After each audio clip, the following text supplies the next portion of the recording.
provérbios ligados a esta espera, quem espera tudo alcança, a esperança é a última a morrer.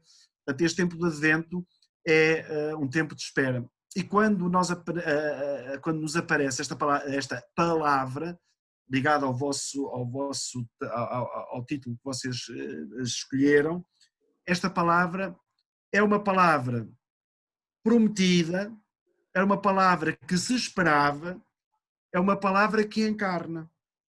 E aí é todo este processo, como nós lemos em muitos textos da Bíblia, para citar só um da carta aos Hebreus, muitas vezes e de muitos modos falou Deus antigamente, nestes tempos que são os últimos, falou por seu Filho.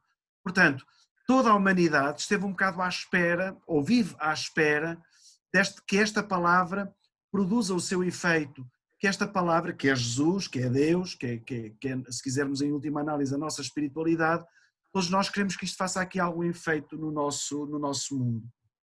E o tempo do Advento, que nós todos os anos praticamos e vivemos, é um tempo em que se torna mais consciente e mais presente nas nossas vidas esta espera e este desejo de que a palavra de facto faça carne no meio de nós.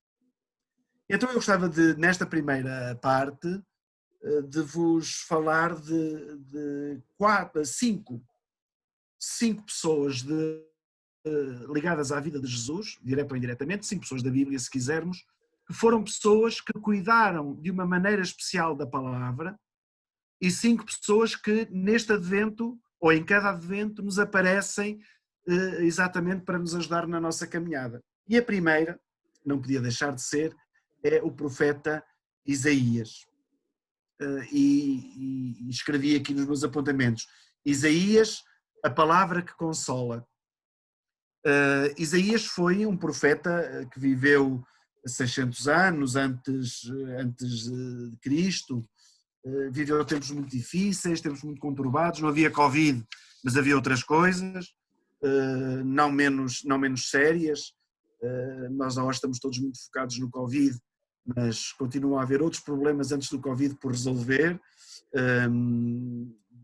Deixámos de falar dos migrantes, deixámos de falar dos níveis de pobreza, deixámos de falar do racismo, deixámos de falar de problemas que estavam muito em força quando apareceu o Covid. Não sei se vocês já repararam que as nossas notícias é 45 minutos de Covid e 10 minutos do resto. E depois mais meia hora de futebol. Isaías viveu um tempo muito difícil, porque viveu um tempo do exílio. Não sei se algum de vós já fez esta experiência, e certamente quem a fez não a fez numa situação tão dramática como Isaías fez, porque uma coisa é nós termos de sair da nossa terra para estudar, para arranjar um emprego, sermos imigrantes. Outra coisa é, por exemplo, como a irmã Angélica, ter que vir do Brasil para cá, porque as irmãs lhe pediram. Outra coisa é irmos fazer um voluntariado a uma terra distante. Mas isso não é o exílio. O exílio é obrigarem-me a sair da minha terra. Obrigarem-me a abandonar a minha casa. O motivo não é em função de mim, mas são motivos que eu desconheço, mas que me fazem ter de sair do meu trabalho, das minhas terras, da minha casa. Isaías está aqui. Isaías está aqui nesta encruzilhada de ver um povo destroçado, dividido, fora da sua terra, mas diante destas dificuldades, Isaías é então esta palavra que consola. É esta palavra de ânimo onde há tanto desânimo. E nós vemos que aqui, aquilo que dizíamos na carta aos Hebreus, que falou de muitas vezes e de muitos modos através dos profetas, Isaías não é um profeta da desgraça, não é um profeta do desânimo, nem é um profeta de dizer nós somos muito pecadores, somos os piores do mundo e estamos agora a sofrer as consequências, não sei do quê. Não. Isaías limita-se a dar uma mensagem de esperança e uma palavra que consola. Aliás, o capítulo 40 do livro de Isaías começa exatamente assim: consolai, consolai o meu povo. É esta a missão que Deus confia a Isaías: consolar e transmitir palavras de esperança e palavras de conforto. Um, Isaías aparece-nos quase todos os dias nas missas diárias do Advento, mas há uma passagem de Isaías muito engraçada, que certamente vocês já ouviram, que é quando esta palavra se fizer carne, quando Jesus vier ao nosso mundo, até o lobo e o boi vão pastar juntos. Até a criança vai brincar com a víbora. E isto é muito engraçado, porquê? Porque são coisas impossíveis. Nós, se virmos um leão a atacar um boi, podemos ser assim um bocado mais racionais a dizer, pronto, faz parte da natureza, eles têm que se alimentar e pronto, é assim a lei da selva. Podíamos ficar um bocado indignados e dizer, vamos tentar salvar o boi, coitado, agora o boi é o mais fraco, não sei o quê.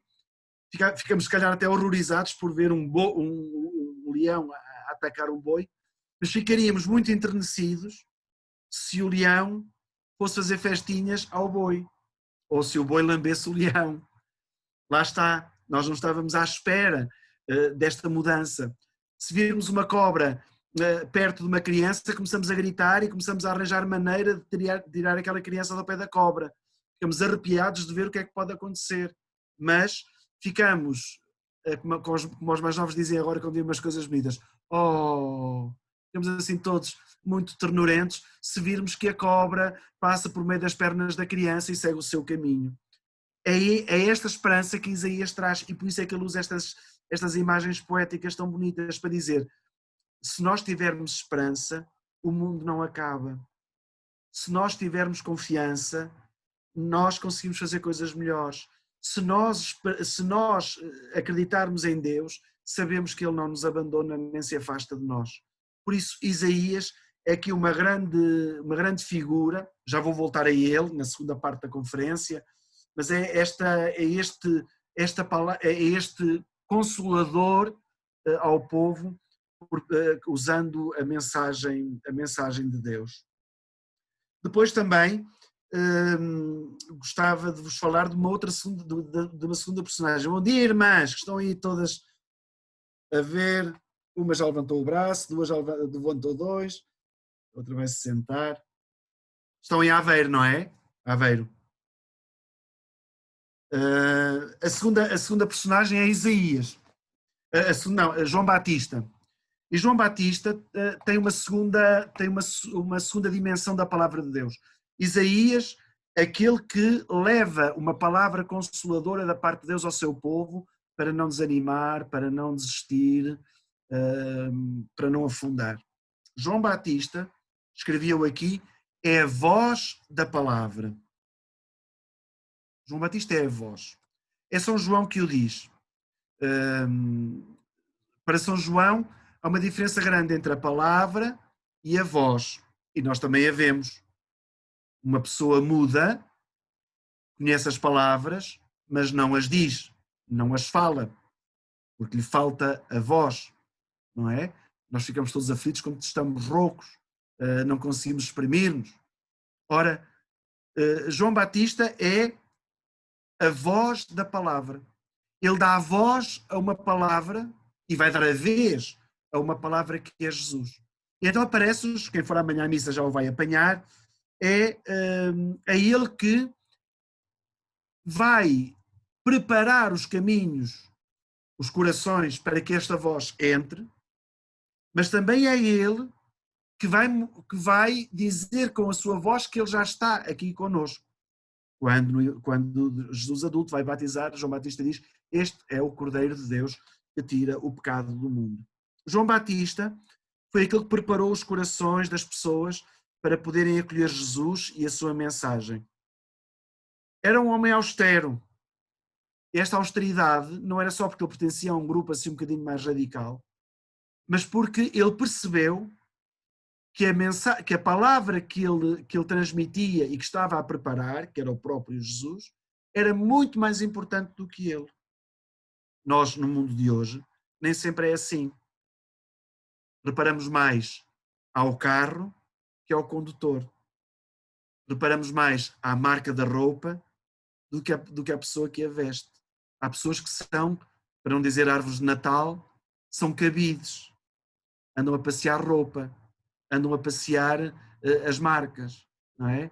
Ora, há pessoas que acham mais importante o candelabro do que a vela. Não, a vela é mais importante do que o candelabro. O conteúdo é mais importante que o continente, não é?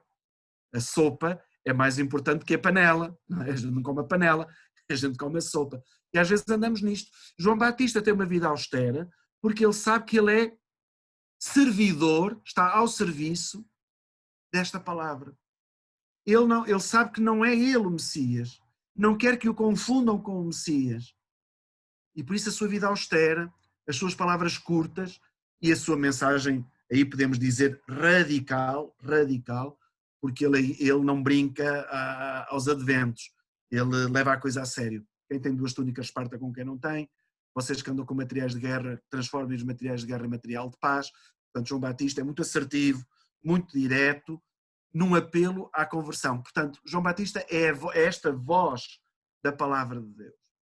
E depois juntei mais 2, são 4, pensei que eram 5, mas não, são 4, depois o quinto é Jesus. Mas Maria e José.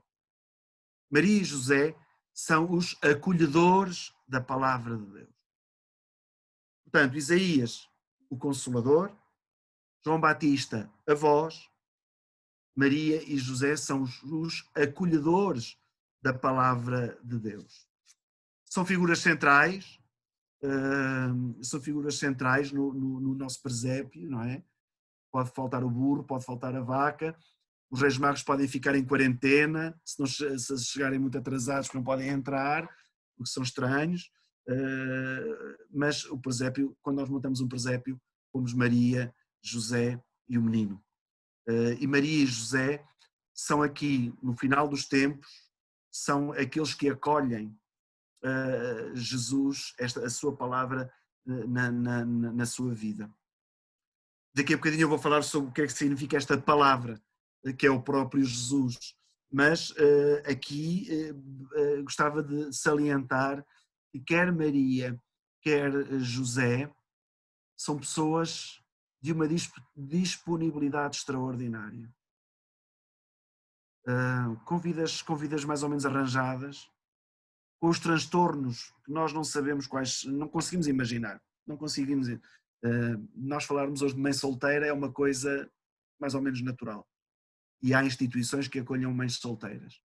No tempo de Maria não era assim. Uma rapariga de 14, 15, no máximo 16 anos, a engravidar, e haver ali uma desconfiança, sem estar casada, haver ali uma desconfiança porque José desconfiava, não sabia o que estava a passar, não é? E vai alguém dizer a alguém que é do Espírito Santo que não vai acreditar, e foi preciso o anjo aparecer-lhe em sonhos para dizer acalma-te, porque o que está aqui a acontecer não é de mão humana, é de mão de Deus. Portanto, Maria e José são estes continentes que recebem o conteúdo. São o candelabro onde se pode depositar a vela. São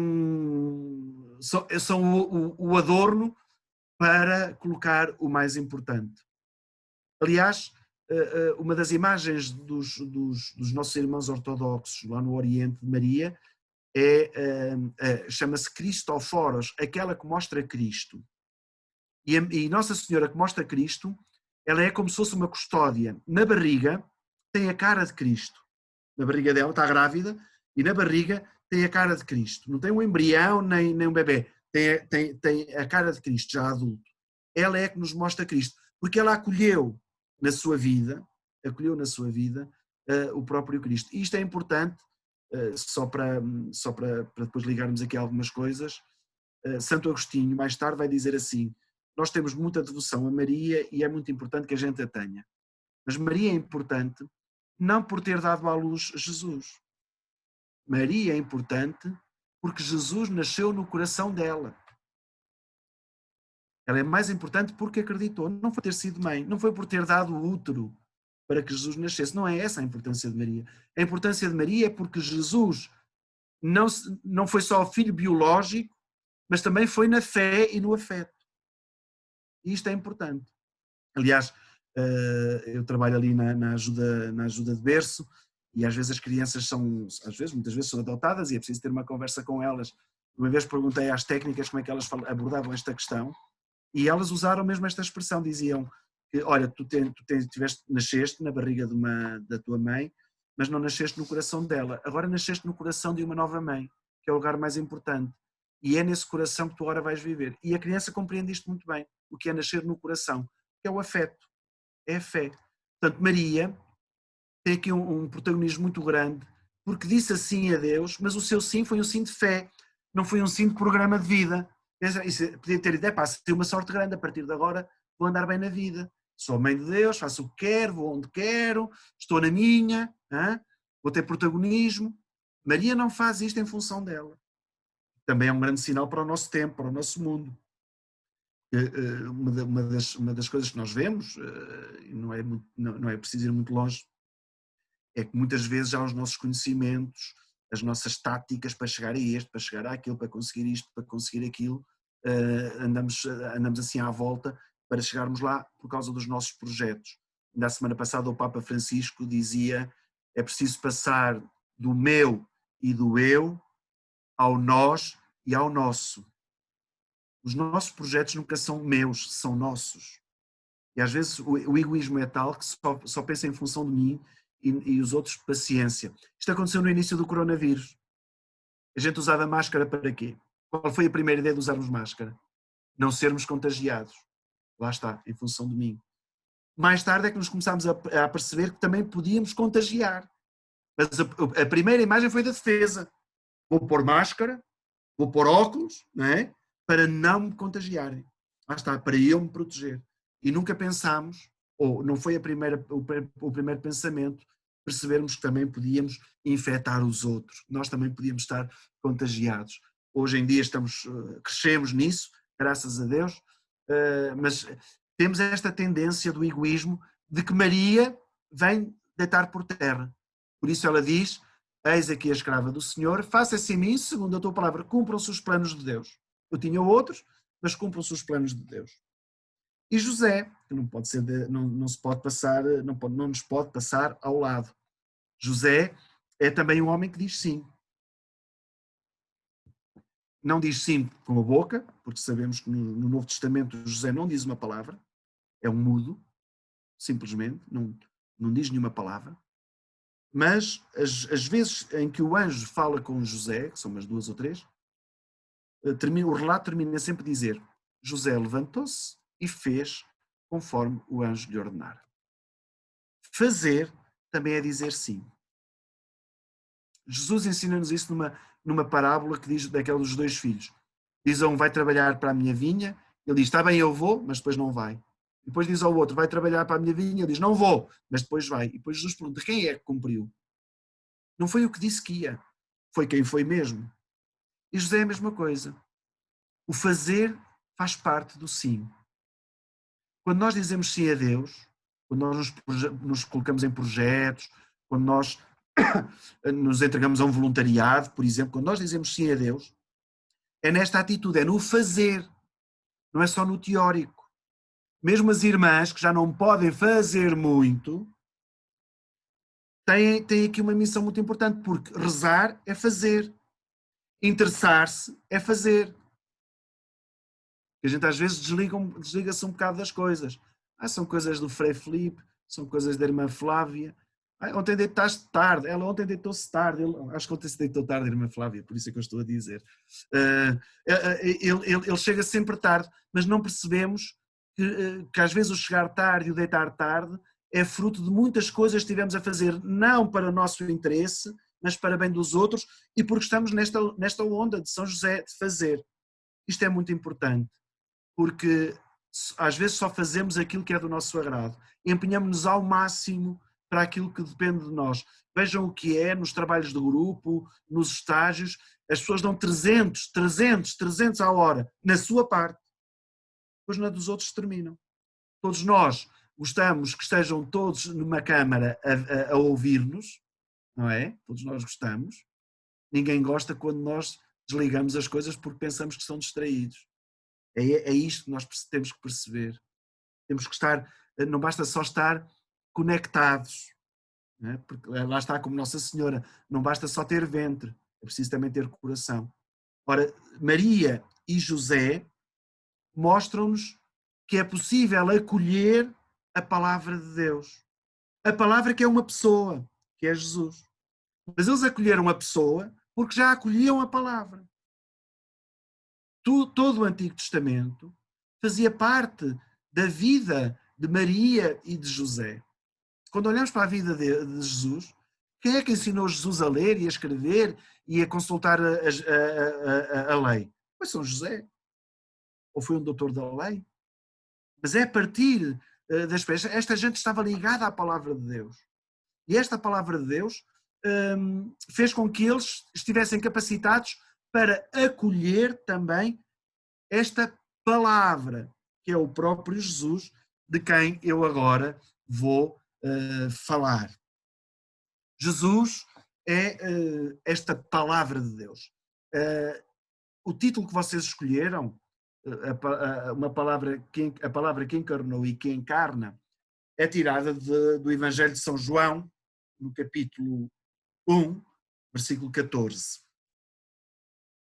Nós traduzimos por palavra, mas na igreja costumamos dizer e o verbo fez-se homem, fez-se carne e veio habitar connosco. O Dom Tolentino, quando traduziu uma vez esta passagem do Evangelho, disse: e a palavra tomou um lugar, ou fez a sua tenda no nosso acampamento. Seria uma tradução mais literal. A palavra fez uma tenda, montou a sua tenda no nosso acampamento. Para dizer o quê? Que todos nós vivemos num acampamento, e quando nós vivemos num acampamento não é a mesma coisa que viver num prédio. Num acampamento nós temos atitudes muito diferentes do que é viver num prédio. Num prédio temos um elevador comum, mas cada um tem a sua vida. No acampamento não. No acampamento normalmente há uma fogueira que reúne, há coisas que nós precisamos e vamos buscar uns aos outros, mas temos aqui o sentido de comunidade, e é este o sentido da palavra. A palavra, que é Jesus, ou este verbo que é Jesus, não é só a pessoa, não foi só mais uma pessoa que nasceu, não foi só mais uma pessoa importante que nasceu, mas é aquilo que Deus mandou dizer pelos profetas e preparou por João Batista, tornou-se pessoa. Tornou-se pessoa. É como se nós moldássemos uma palavra. Então a gente diz a palavra VTS. Não é? A gente diz VTS, fica no ar. Palavras levas o vento. Mas se nós moldarmos ou escrevermos, ela fica registada. Tem visibilidade. Sabemos o que é. E é isto que é Jesus. Jesus é aquilo que Deus, durante tantos séculos, andou a mandar dizer. Não é só o mensageiro de Deus. É já a própria palavra, então, que se faz carne. Não é uma palavra abstrata.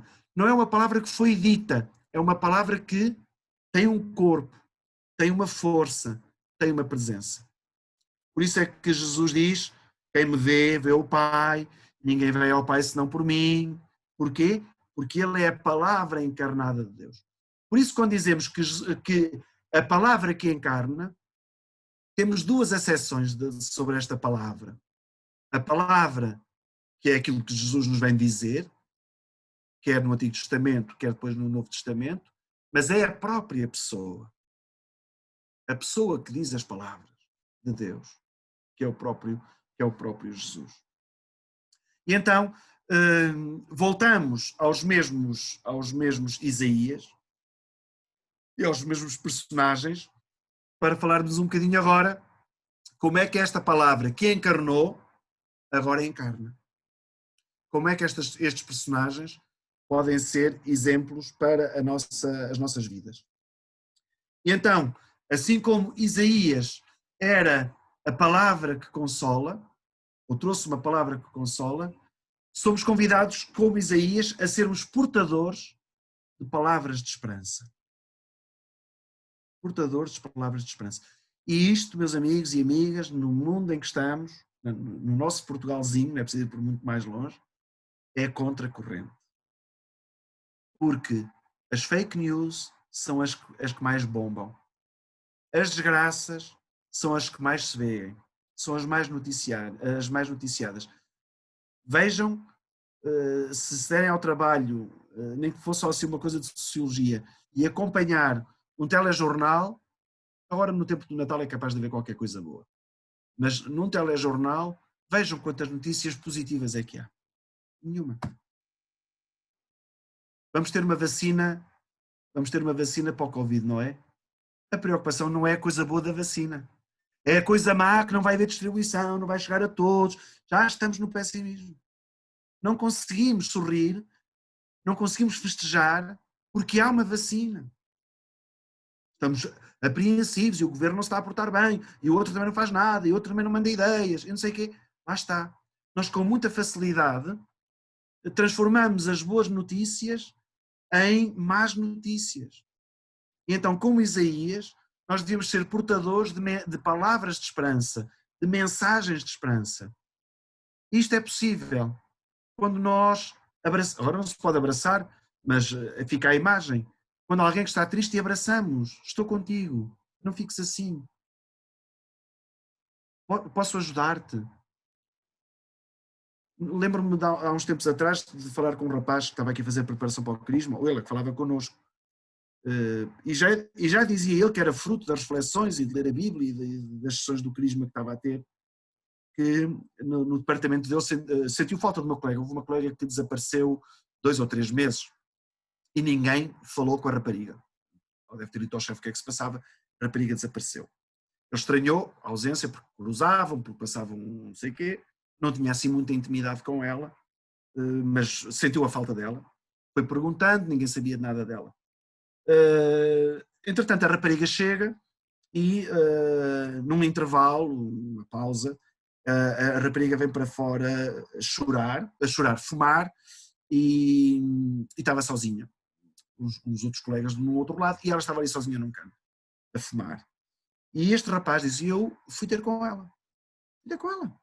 Fui-lhe perguntar se ela estava bem. E dizia ele, quando eu lhe perguntei se estava tudo bem com ela começou a chorar. E diz-me, mas não chorou por causa dos problemas. O que ela me disse foi, foste o primeiro colega a perguntar-me se eu estava bem. É isto. Vivemos muito em função de nós. Vamos aqui no metro, está tudo com os telemóveis, tudo com os fones, tudo com não sei o quê. Podem matar ali pessoas, pode haver... Nada.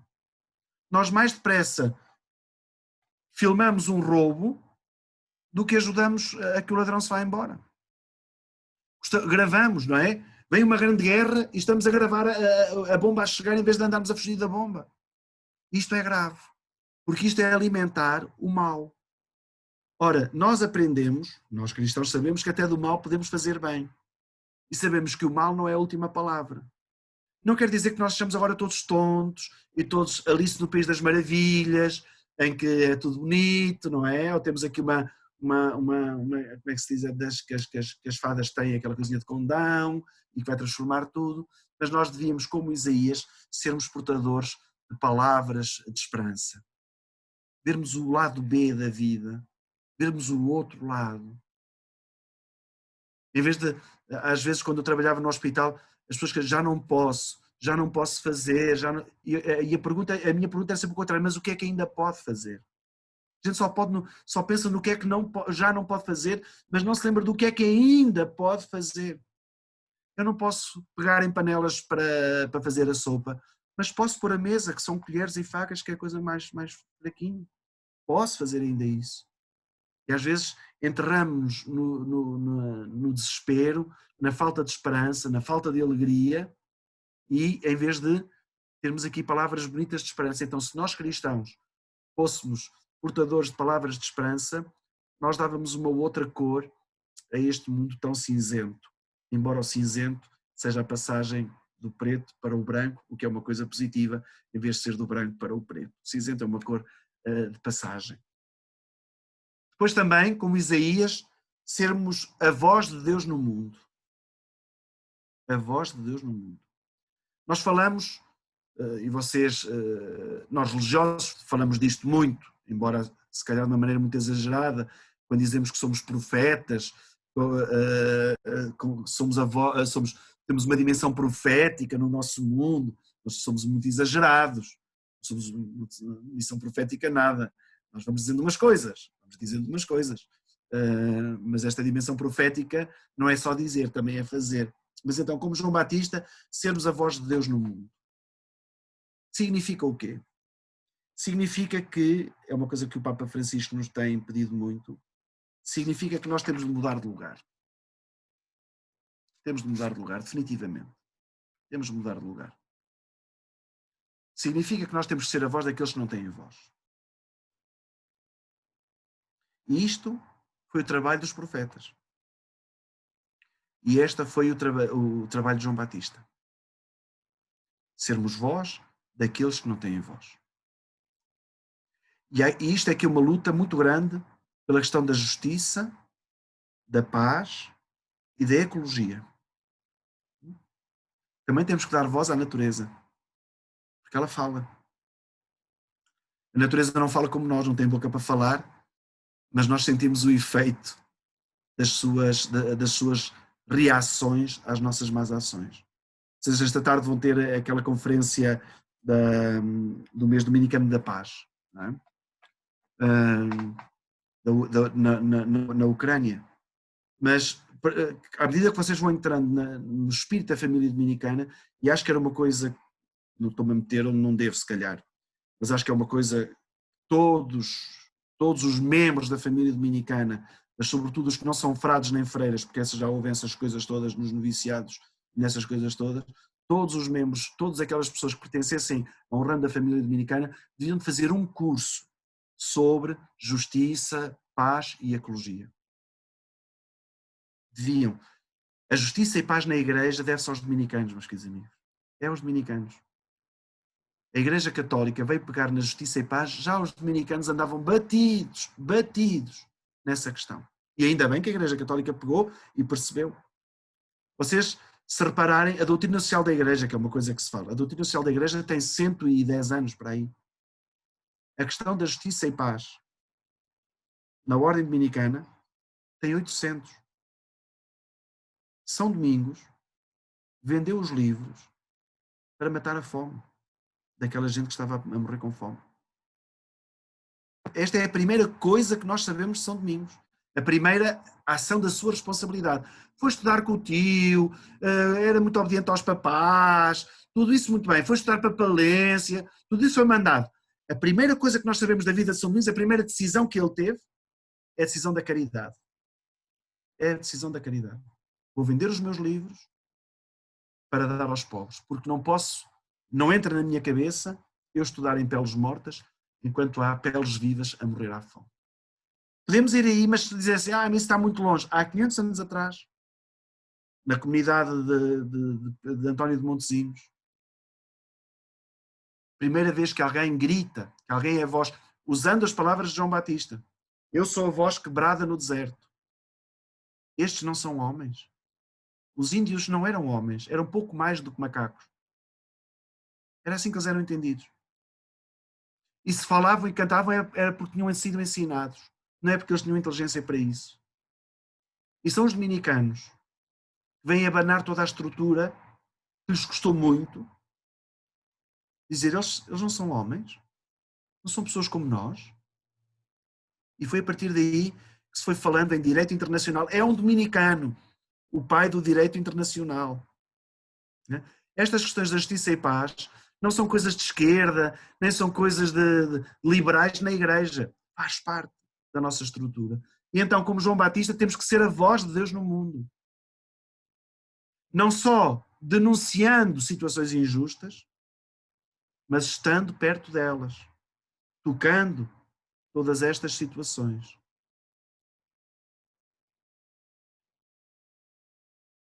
Como é que eu posso ajudar? Isto às vezes, a gente pensa lá longe, mas às vezes é tão perto de nós, tão perto das nossas vidas. É um grupo de pessoas que a gente vê ali que não tem e que nós temos. É um bairro que nós temos de ir. É um grupo. É isto que nós temos que fazer. Denunciar não é atacar. Não é atacar. Quando nós atacamos, estamos a atacar políticas. É denunciar, isto não está correto. Estas situações não são admissíveis, mas não fica só na denúncia. Também tem que se fazer. João Batista não disse só que era preciso quem tiver duas túnicas parta com quem não tem nenhuma. João Batista não andou só nisso. Assumiu uma vida de acordo com aquilo que pregava. Então nós, como João Batista, temos de ser a voz de Deus no mundo, mas sobretudo a voz dos que não têm voz. E finalmente, como Maria e José, somos convidados a sermos cuidadores da palavra que nos foi confiada. Cuidadores da mensagem que nos foi confiada. Assim como Maria e José receberam aquele menino e cuidaram dele, e desfizeram-se em cuidados, não foi uma vida tranquila. Nós olhamos agora para o Mediterrâneo, para estes migrantes, não é?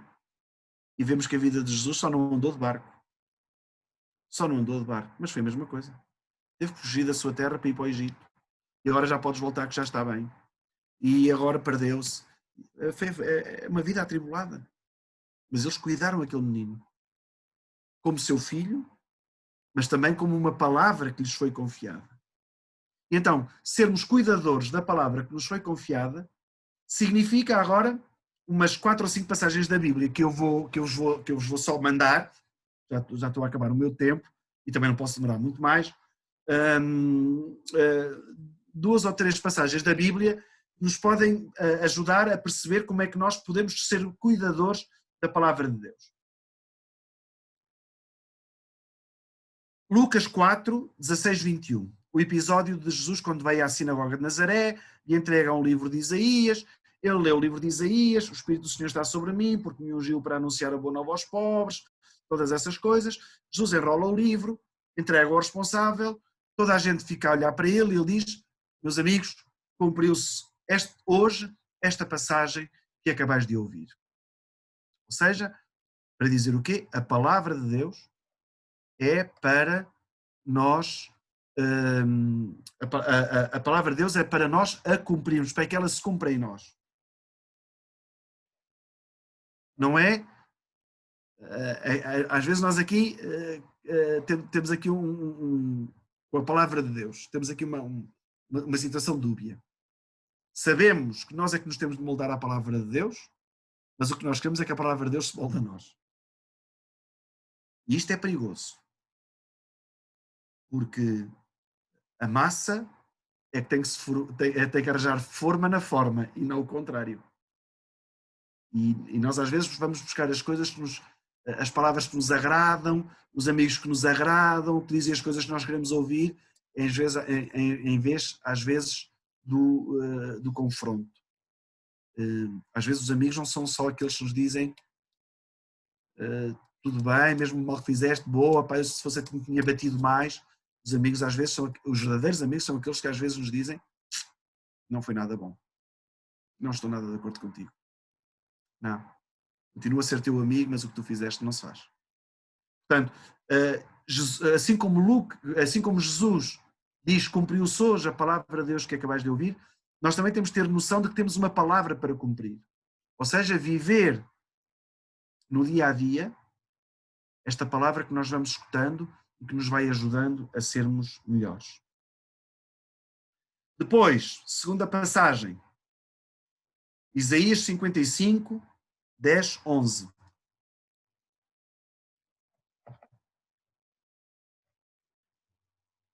Assim como a chuva e a neve descem do céu e não voltam para lá, senão depois de empapar a terra e a fecundar e a fazer germinar, para que dê semente ao semeador e pão para comer, o mesmo sucede à palavra que sai da minha boca. Não voltará para mim vazia, sem ter realizado a minha vontade e sem cumprir a sua missão. A chuva e a neve têm uma missão. Não é para fazer, a neve não é para a gente fazer bonequinhos de neve. Não é esse o objetivo da neve. A chuva não é para nós andarmos a abrir os chapéus de chuva. Não é para isso que a chuva está cá. A chuva e a neve têm uma missão. Descem para empapar a terra, para a fecundar e a fazer germinar. A palavra de Deus também vem a este mundo, vem à nossa vida, para fazer aqui algum trabalho. Mas o mais importante é perceber que cada um de nós tem uma missão. Assim como a chuva e a neve, assim como a palavra de Deus tem uma missão, nós também temos uma missão no mundo. E isto não se descobre no secundário. Isto não se descobre num discernimento vocacional, ou não se descobre só. Isto descobre-se no dia a dia. Qual é a minha missão? Porque é que eu estou neste mundo? Os que se matam chegam à conclusão de que não estão aqui a fazer nada. Não é? Estão a mais. E isto não é caminho. É preciso nós descobrirmos a nossa missão. O que é, se eu estou neste mundo, se eu ainda estou vivo, e enquanto eu estiver vivo, qual é a minha missão? Porque a nossa missão coincide com a duração da nossa vida. Não há reformados nem reformadas. Senão as irmãs reformadas já tinham tirado o hábito. Ou seja, agora já estou reformada, já não uso o uniforme. Não? Nós não estamos reformados. A missão dura enquanto durar a nossa vida. Vai conhecendo cores diferentes, tamanhos diferentes, pessoas diferentes, comunidades diferentes, trabalhos diferentes. Mas temos que ir atualizando. Com esta certeza. Assim como a chuva e a neve e a palavra de Deus não voltam para cima sem terem feito o seu efeito, sem terem produzido o seu efeito, a minha vida também, se não produzir o seu efeito, será uma vida estéril.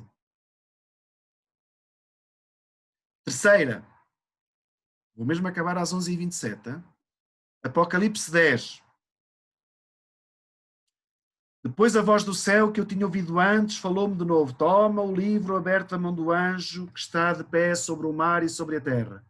Aproximei-me do anjo e pedi para me entregar o livrinho. E ele disse-me, toma e come-o. Ele vai amargar-te nas entranhas, mas na tua boca será doce como o mel. Tomei o livrinho das mãos do anjo e comi-o. Na minha boca era doce como o mel, mas depois de o comer, as minhas entranhas encheram-se de amargura. Depois disseram-me, é necessário que continues a profetizar contra muitos povos, nações, línguas e reinos. O desgraçado do São João não estava com azia, para aquilo lhe arder no estômago. Não era problemas de estômago, de azia. Senão, como é que se chama? O Grosan resolvia-lhe o problema. O problema dele não era esse. Isto é uma imagem que São João usa, que para mim é das imagens mais fortes sobre o testemunho cristão.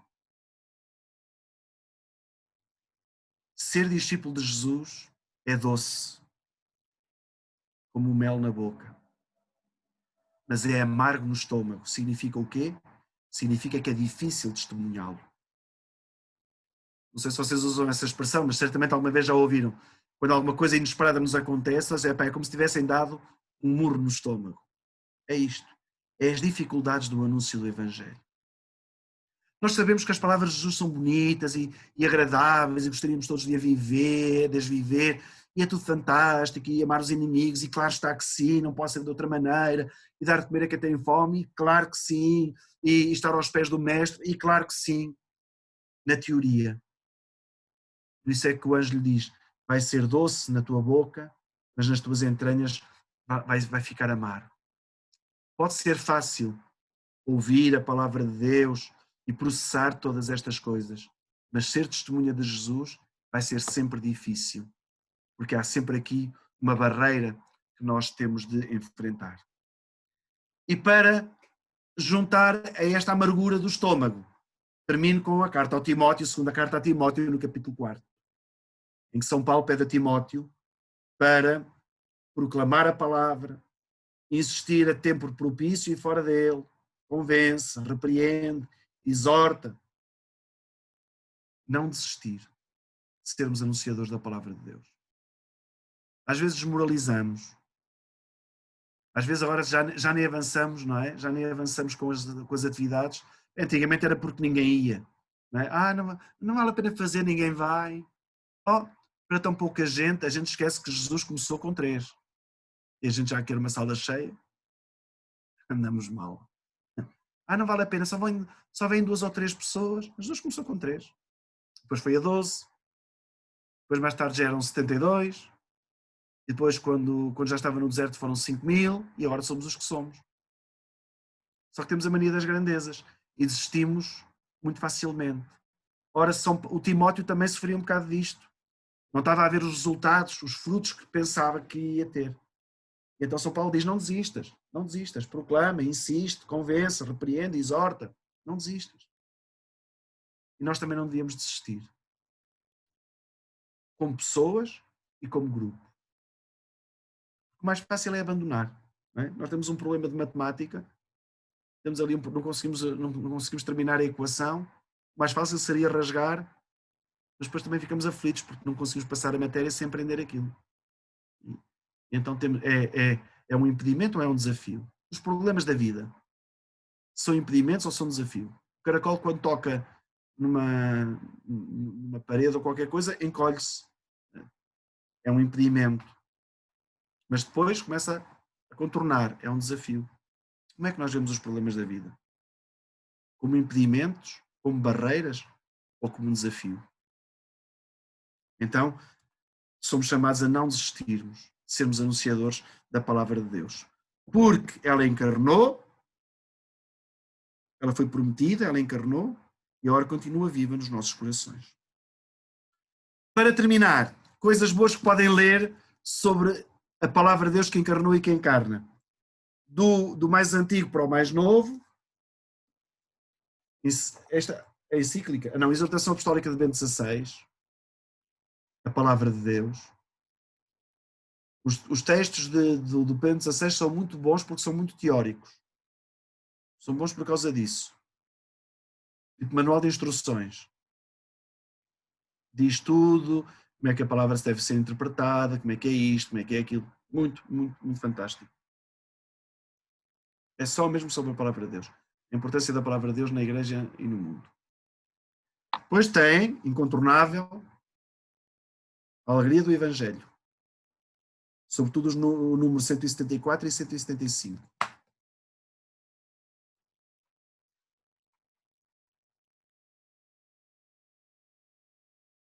A importância de evangelizar e de ser evangelizado.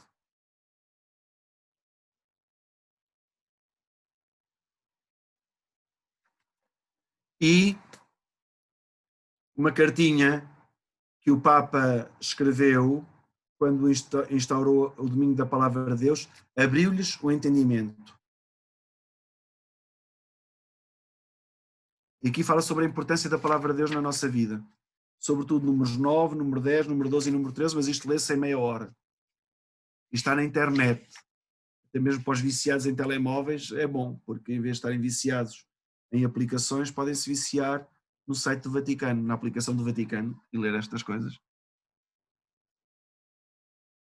E pronto, amigas e amigos, a minha parte está feita. Quem adormeceu pode acordar. Obrigada, Frei Filipe. Não sei se alguém quer colocar questões, aproveitar estes instantes para colocar alguma questão que tenha surgido no decorrer desta conferência. Sem vergonhas. Claro, tu. Frei, o que para mim, é como a Ana disse, sem vergonha, a questão que eu coloco e que às vezes eu como sou cristão e sou pecador e às vezes também já cheguei a pensar no mesmo, que é uma inquietação para mim o porquê que Deus não fez o diferente dessa encarnação, de tornar, de fecundar realmente o Jesus aí na barriga da Maria, quando era uma pessoa nova, ao mesmo tempo tinha seu marido. Por que não fez o diferente? Porque a questão aqui é, por que Deus não fez diferente esse processo? Porque hoje em dia nós, os jovens, às vezes traduzimos essa passagem como já desde a criação Deus começou a errar, que é a questão da traição. Nós às vezes juntamos isso, nós os jovens, às vezes falamos sobre isso. E eu também já partilhei isso e já em modo de brincadeira, mas podemos ver isso que é uma questão relevante, é uma questão pertinente, que por que não fazer, por que Deus não fez diferente, por que tinha que ver isso, porque hoje nós vemos isso como se fosse uma traição, e falar hoje de traição parece que é algo já de algum tempo atrás. Tem alguma coisa a dizer-me sobre isso, que é para tentar desmistificar essa questão que eu tenho como... Eu não percebo bem o que é que tu queres dizer, que se Deus não poderia ter feito a coisa diferente. Se houve alguém que fez as coisas diferente, foi Deus. Deus fez tudo diferente. Repare, os milagres que acontecem, quer no Antigo Testamento, quer no Novo Testamento, é porque Deus quer fazer diferente. Deus podia continuar a mandar mais profetas, mas quis fazer diferente, enviou o seu filho. Deus podia ter posto o José e a Maria e o filho ser biológico, mas quis fazer diferente, foi por intervenção do Espírito Santo. Portanto, se há novidade, é da parte de Deus. Porque Deus irrompe na nossa história para nos trazer o inesperado. Se me conseguisses explicar o que é que tu queres dizer que Deus, porque é que Deus fez, porque é que Deus não fez diferente, é que Deus fez tudo diferente. Certo, foi. E a questão é essa mesmo, fez diferente, mas diferente nós conseguimos. Foi traição. Então, o fato de fecundar. Mas aí é que é. A história está aí toda. Não há aqui nenhuma traição. O José pensava que era uma traição, porque ele não percebia, ele não conseguia meter na cabeça dele que alguém pudesse nascer daquela maneira. Mas não há uma traição. Tanto que o anjo aparece e diz: calma lá, está aqui a passar, ela foi fecundada pelo Espírito Santo. Porque há uma premissa na Bíblia que nós nos esquecemos e que os jovens têm que se lembrar. A Deus nada é impossível. Nada é impossível. Nós não conseguimos pôr um morto ressuscitado, mas Deus consegue. Nós não conseguimos pôr um cego a ver, mas Deus consegue. Os milagres, quando a gente vê os milagres dos santos, é exatamente isso. É porque, e aqui é que não há traição nenhuma. Pelo contrário. É preciso perceber que o nosso plano, às vezes, está distanciado do plano de Deus. Nós queremos perceber as coisas no nosso plano, mas o que Deus nos pede é ver as coisas no meu plano. José estava a ver as coisas neste plano. Isto é uma traição, o que é que ela andou a fazer? Mas o que o anjo lhe diz é: não, põe-te no plano de Deus. Eu posso viver a minha vida no meu plano. Eu até posso achar que sou padre, porque tenho jeito, porque sempre quis, porque é um desejo, é o meu plano. Mas posso pôr isto no plano de Deus. Porque Deus quer que eu anuncie a palavra de Deus, porque Deus quer que eu seja um canal de ligação para com estas pessoas. E então aí já estou a pôr um outro nível. E este é o problema às vezes, além de que a interpretação da Bíblia não pode ser tal qual como está ali, não é? Foram pessoas que escreveram a Bíblia, inspiradas, mas foram pessoas que escreveram, não é? Agora, o que é preciso é nivelarmos o plano. Não de Deus connosco, não podemos pedir a Deus que deixa para o nosso plano, o que Deus nos pede é sobe para o meu plano. Foi isso que Maria fez. Maria estava no plano de baixo. Mas como é que é possível isso? Eu não conheço o homem. O Espírito Santo estará sobre ti e a força do Altíssimo te cobrirá. Subiu para o plano de Deus. José queria abandonar Maria, que aqui, não sei o quê, está-me a ser adúltera. Veio o anjo e diz: José, sobe cá para cima. O que está aqui a passar são coisas de Deus. E eu creio que é este... Mas na nossa vida é assim. Podemos ver as coisas no nosso nível e achamos que Deus... Por exemplo, há pessoas que veem as contrariedades da vida como apelos de Deus é que temos de mudar. Por exemplo, o coronavírus não foi mandado por Deus, mas o coronavírus vai-nos mudar em muitas coisas. Para bem. A respeitarmos mais as distâncias uns dos outros, não é? A percebermos que as nossas salivas, que os nossos apertos de mãos às vezes estão contaminados.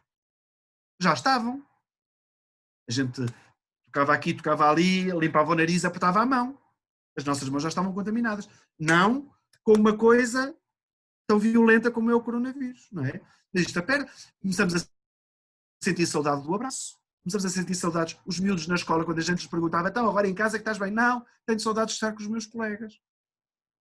O contacto com os outros, tudo isto vai-se valorizar muito mais. Nós tivemos 2 meses sem missa, quando as pessoas voltaram, houve pessoas a chorar, porque sentiram a falta. Portanto, as coisas mudam. Agora, se queremos ficar no nosso plano e queremos estar à espera que Deus venha para o nosso plano, vai correr tudo mal. A Maria diz que não, o José abandona, Portanto, não estamos a ver as coisas de Deus. Se nós que fizermos o esforço de nivelarmos a nossa vida pela vida de Deus, nós aí estamos numa felicidade brutal. E as irmãs que estão ali todas atrás são sinais disso. Nivelaram a sua vida pelo nível de Deus. Porque senão já tinham tirado tudo e iam-se embora. Já cumpri a minha missão, agora vou para a reforma. E não é assim. Obrigado, foi. Desafio, hein? Grande desafio. É nivelar-nos por Deus e não ser Deus, não pedir que Deus venha nivelar-se connosco. Ele vem viver connosco para nos ensinar a viver como Deus quer. É elevar o nível.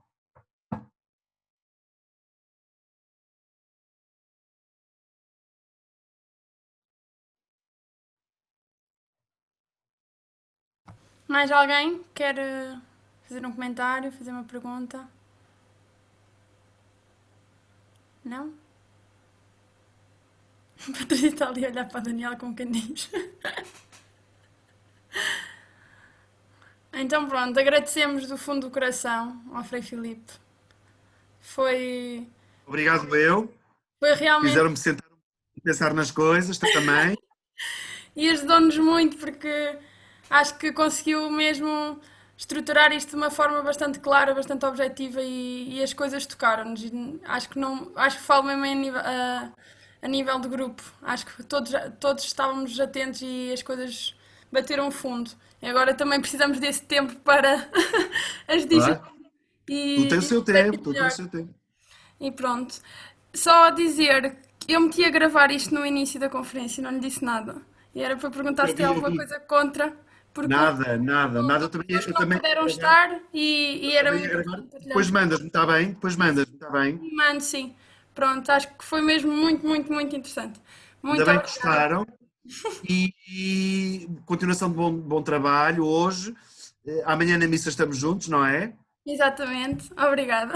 E pensem nesta questão da justiça e paz, hein? Foi uma das grandes heranças que São Domingos nos deixou e que a Ordem tem de manter viva. Não é uma questão política, não é uma questão ideológica, é uma questão de viver a sério o Evangelho à maneira de Jesus, transmitida por São Domingos. Tá? Tá. Muito obrigada. Continuações. Até Até breve. amanhã. Até amanhã. Obrigada. Então é isso. Agora deixa-me.